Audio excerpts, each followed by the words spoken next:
Private investment is one of the driving forces of development in Guinea. The Guinean government's priority is to highlight the country's enormous opportunities in order to attract local and international investors. The goal is to achieve full employment and an inclusive and durable growth. With the investment portal of the Republic of Guinea, investors have access to a powerful tool which presents key sectors, investment opportunities, and all useful documents to enable them to start or develop their activities. The investment portal is an easy and quick tool, ideal for all your research relating to investment in Guinea. The Private Investment Promotion Agency, APIB Guinea, remains the preferred partner of the private sector in Guinea. In addition to APIB Guinea, the investment portal aims to assist, advise, and orient investors. With the investment portal, Guinea opens its doors to investors. The investment portal, www.invest.gov.gn. More than a website, investment opportunities in one click.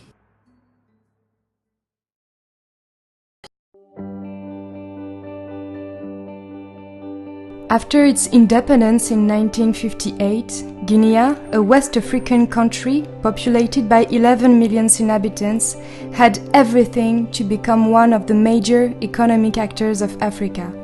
Its strength at that time was an incredible geological and energy-producing potential. The soil is rich in diamond and gold. Guinea owns 2/3 of the world's reserves of bauxite, the raw material used to make aluminum. On an energetic level, Guinea is also known as the water tower of West Africa. Numerous rivers and streams flow through the country. The Senegal and the Niger, two major rivers in Africa, rise on Guinea highlands and on the Fouta Djallon. These rivers have a very important hydroelectric potential to illuminate the country and its neighbors. Yet, 50 years later, the country is considered as a scandal at many levels. Mining operations did not benefit the people. Worst part is that water and electricity are rare in Conakry and in the countryside.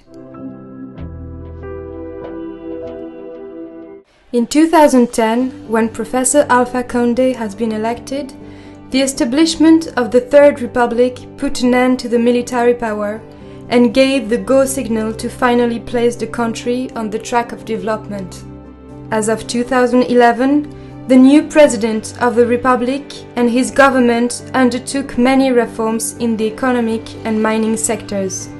Food self-sufficiency and agriculture became the main priorities, along with good governance within the institutions. Between 2012 and 2014, major construction and rehabilitation works of several important infrastructures of the country were initiated. This includes roads, interchanges, major highways inside the country, hydroelectric dam of Caleta, Conakry Harbour. Economic adjustment operations, public investments and the attainment of the heavily indebted poor countries initiative completion point improved the living conditions of the Guinean populations.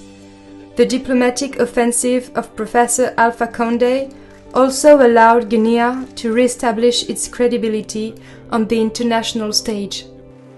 In 2013, Guinea had a 2.3% growth rate and intended to reach 4% in the near future.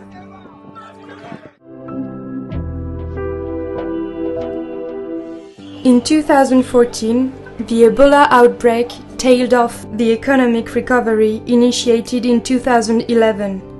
The virus caused enormous losses and casualties. More than 3,800 people got infected and 2,500 died. During this period, many works slowed down or even stopped, and foreign investment projects were delayed.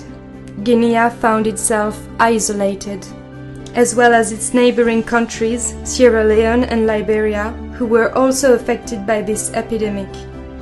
The actions of international sanitary organizations, NGOs and the state authorities led to the declaration of the end of the epidemic in the country in May 2016. But after 24 months of isolation, Guinea has to restart its economy. Fortunately, some projects such as the Kalite Dam continued in September 2015, and the 250 megawatt power generation plants were inaugurated in the presence of several heads of state and dignitaries of Africa. Investments in the mining sector of the Bokeh region, which has been less affected by Ebola, also recovered.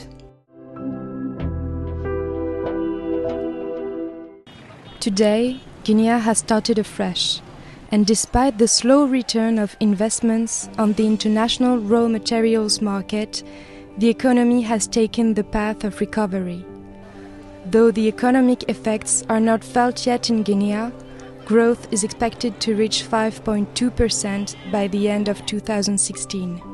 On a short-term basis, the authorities have drawn up a post-Ebola strategic recovery and resiliency plan. It concerns several Guinean economic sectors. On a middle-term basis, this plan shall lead to a national economic and social development plan. A double-digit growth shall then be reached.